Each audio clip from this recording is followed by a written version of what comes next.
See, there are some who just assume, well, someone will take care of the church, someone will keep it biblical, someone will keep it faithful, someone will pay the bills, someone will serve, someone will lead the group, some will care for the people.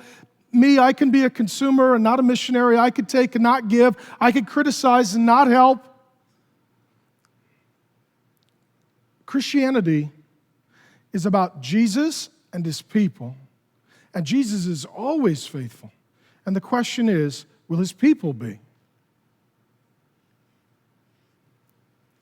I don't know if there'll be a Mars Hill Church in 1,200 years, but I hope and pray. I hope and pray that the people with our last name in 1,200 years, they would hear from Jesus, I love you. You've stayed true to my word. You've not denied my name. I don't have any criticism of you. I have encouragement for you.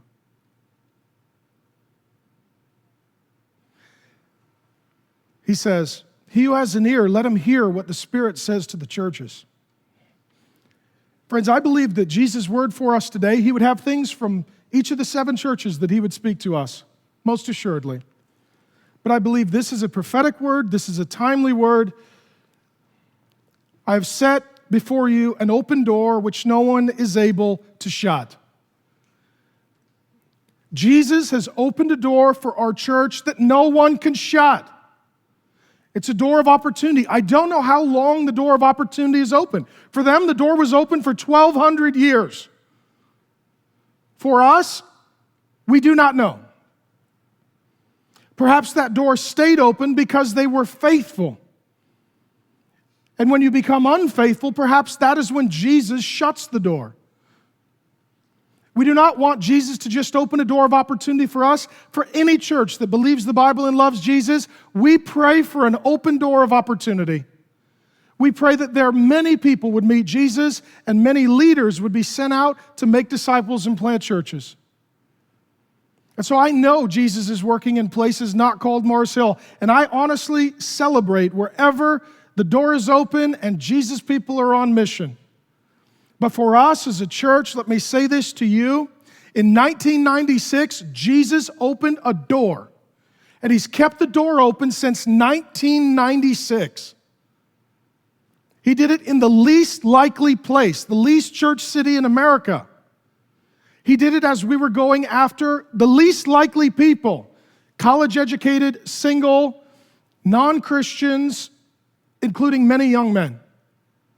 He did it with the most unlikely person, a guy who had never been a member of a church, didn't have any formal theological education, was rather unpleasant, and didn't know what he was doing. Okay? But the door opened, and the door has remained open. And we have seen Jesus take us from dozens to dozens of thousands, from one location to 14 locations, from a handful of Christians to a stadium of Christians. We've seen Jesus open an amazing door. I can't explain it. People come along, the media asks all the time, what's the secret? Hey, Jesus is alive. That's the secret. If Jesus isn't alive, there's no other way to account for all that is happening. Jesus is alive. There's your secret. Then they say, well, what else? That's it. That's all we got. Jesus is alive. He loves this church. He's opened a door so that this church could reach the world and the world could meet him.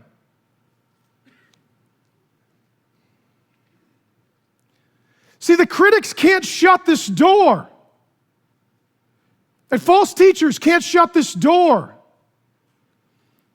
And Judases who join staff can't shut this door. And people who refuse to give and demand to take, they can't shut this door.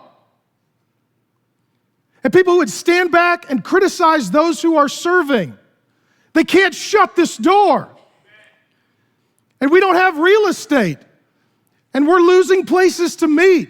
And we're upside down. And we've outgrown our systems. And it's an economic downturn. And that door won't shut. I don't care who we vote for in November. That door won't shut. Because above our elections is our King. And it is a frustrating season when the Church of Jesus Christ is compromised on her heels, apologizing, ashamed to say his name, when the door's wide open. The door's been open since 1996. And by the grace of God, the door will be open for 1,200 years.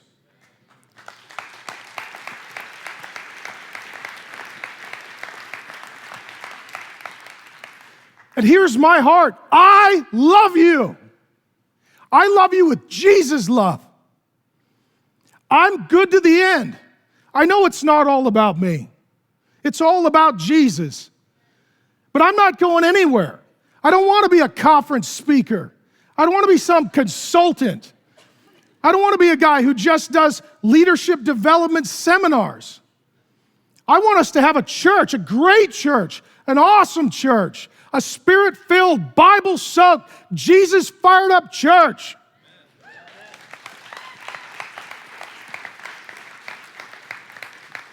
And I tell you why I'm here. I love you, and the door's open.